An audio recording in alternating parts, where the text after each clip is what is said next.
안녕하세요. 이동영 목사입니다. 오늘은 5번째 시간, 말씀 중심의 삶에 대해서 공부하는 시간입니다. 우리는 보이지 않는 하나님을 믿고 있습니다. 그런데 보이지 않는 하나님이 우리에게 말씀을 주셨습니다.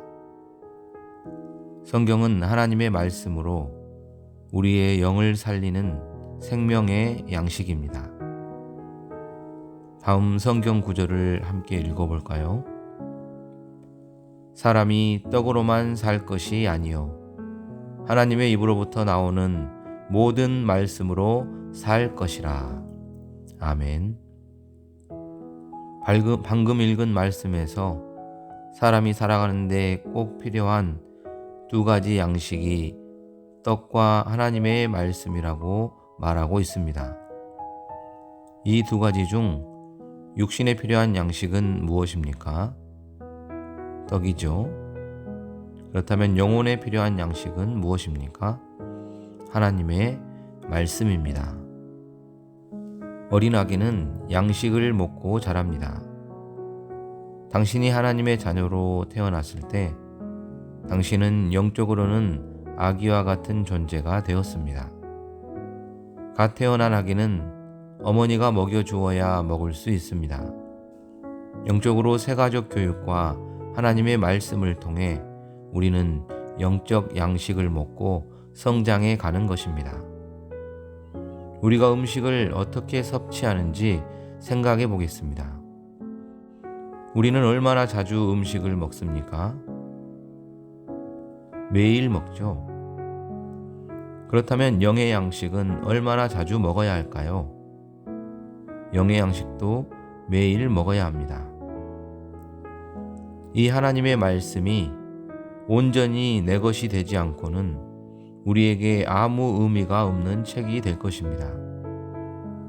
어떻게 이 하나님의 말씀을 내 것으로 먹고 소화시킬 수가 있을까요? 첫 번째로 하나님의 말씀을 잘 들어야 합니다. 믿음은 어떻게 시작됩니까? 로마서 10장 17절에서 이렇게 말씀합니다. 그러므로 믿음은 들음에서 나며 들음은 그리스도의 말씀으로 말미암았느니라. 아멘. 무엇을 들어야 합니까? 하나님의 말씀을 들어야 합니다. 성경을 소리내어 읽는 것도 좋은 방법이 됩니다. 여호수아 1장 8절 말씀에 이 율법책을 내 입에서 떠나지 말게 하며 주야로 그것을 묵상하여 그 안에 기록된 대로 다 지켜 행하라. 그리하면 내 길이 평탄하게 될 것이며 내가 형통하리라. 아멘. 두 번째로 하나님의 말씀을 읽어야 합니다. 성경을 매일 읽어야 하는 이유가 무엇입니까? 신명기 17장 19절 말씀에 평생에 자기 옆에 두고 읽어 그의 하나님 여호와 경외하기를 배우며 이 율법의 모든 말과 이 규례를 지켜 행할 것이라 말씀합니다. 요한계시록 1장 3절의 말씀을 읽고 이 말씀을 내 자신의 것으로 바꾸어 표현해 볼까요? 요한계시록 1장 3절의 말씀입니다. 이 예언의 말씀을 읽는 자와 듣는 자와 그 가운데 기록한 것을 지키는 자는 복이 있나니 때가 가까움이라. 아멘. 자, 이제 이 말씀을 자기 이름을 집어넣어서 다시 읽어보겠습니다. 이 말씀을 읽는 동영이와 듣는 동영이와 그 가운데 기록한 것을 지키는 동영이는 복이 있나니 때가 가까움이라. 아멘. 하나님의 말씀을 읽고 듣고 또 그 가운데 기록한 것을 지키는 자가 복이 있음을 기억하시기 바랍니다. 세 번째로 우리는 하나님의 말씀인 성경을 공부해야 합니다. 그렇다면 우리는 어떤 자세로 성경을 공부해야 합니까? 잠언 2장 4절 말씀에서 이렇게 말씀합니다. 은을 구하는 것 같이 그것을 구하며 감추어진 보배를 찾는 것 같이 그것을 찾으면. 은을 구하고 감추어진 보배를 찾는 것 같이 우리는 하나님의 말씀을 공부해야 합니다. 성경을 공부하는 목적은 세 가지로 정리할 수 있습니다. 디모데후서 2장 15절의 말씀을 볼까요? 너는 진리의 말씀을 옳게 분별하며 부끄러울 것이 없는 일꾼으로 인정된 자로 자신을 하나님 앞에 드리기를 힘쓰라. 아멘. 사도행전 17장 11절을 적고 느낌을 한번 기록해 보세요. 베레아에 있는 사람들은 데살로니가에 있는 사람들보다 더 너그러워서 간절한 마음으로 말씀을 받고 이것이 그러한가 하여 날마다 성경을 상고함으로. 아멘.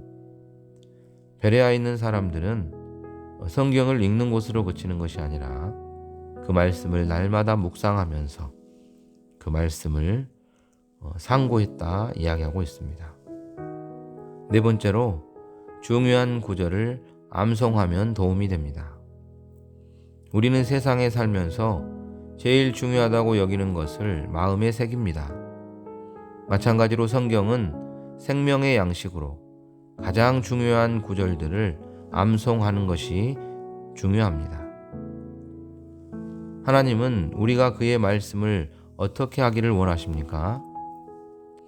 신명기 11장 18절에 이러므로 너희는 나의 이 말을 너희 마음과 뜻에 두고 또 그것을 너희의 손목에 매어 기호를 삼고 너희 미간에 붙여 표를 삼으며.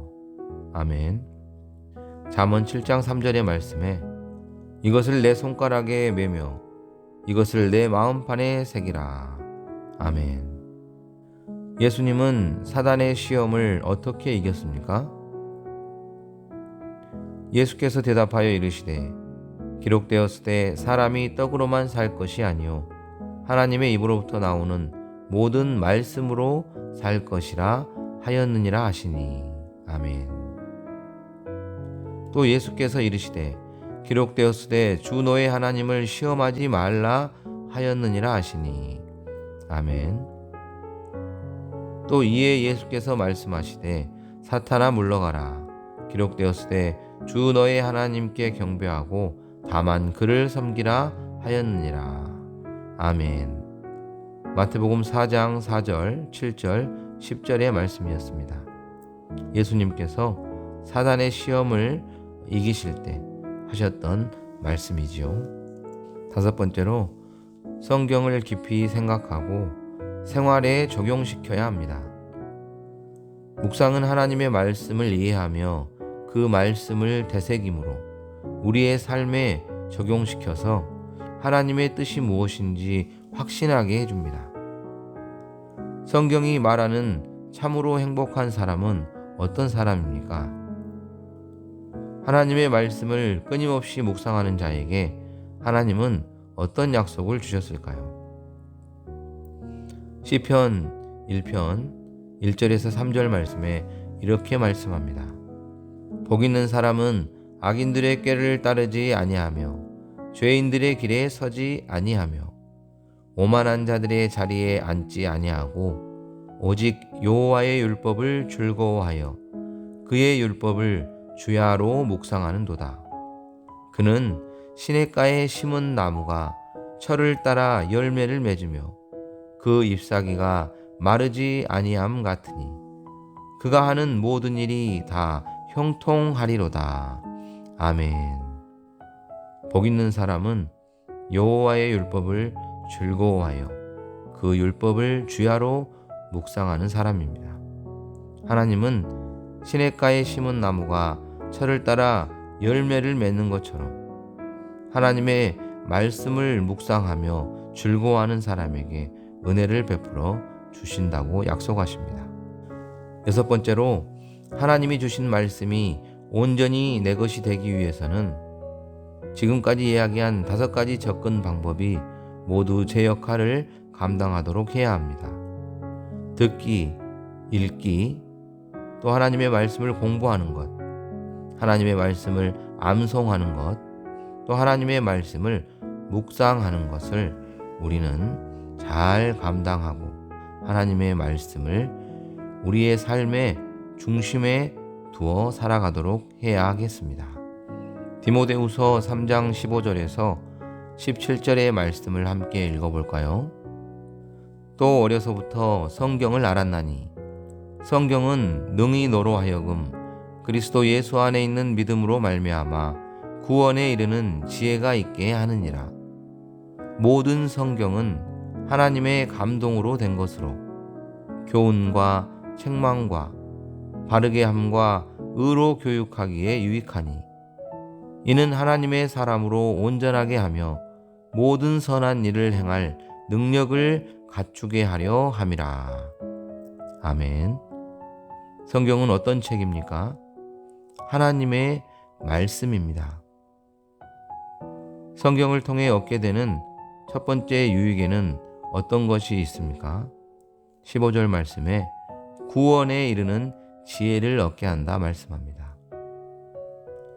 성경을 통해 얻게 되는 또 다른 유익은 어떤 것입니까? 16절 말씀에 교훈과 책망과 바르게 함과 의로 교육하기에 유익하다고 말씀합니다. 성경 말씀대로 살면 어떤 삶을 살게 될까요? 17절에서 하나님의 사람으로 온전하게 되고 선한 일을 행할 능력을 갖추게 된다고 말씀하고 있습니다. 아무쪼록 하나님의 말씀이 삶의 중심이 되어서 하나님이 기뻐하시는 하나님의 사람으로 믿음으로 살아가는 모든 성도님들이 다 되시기를 예수님의 이름으로 축복합니다. 하나님의 마음으로 세상을 품는 교회, 광주 무등교회 성도님들이 되신 것을 진심으로 다시 한번 축하드리며 새가족 교육을 마치도록 하겠습니다. 감사합니다.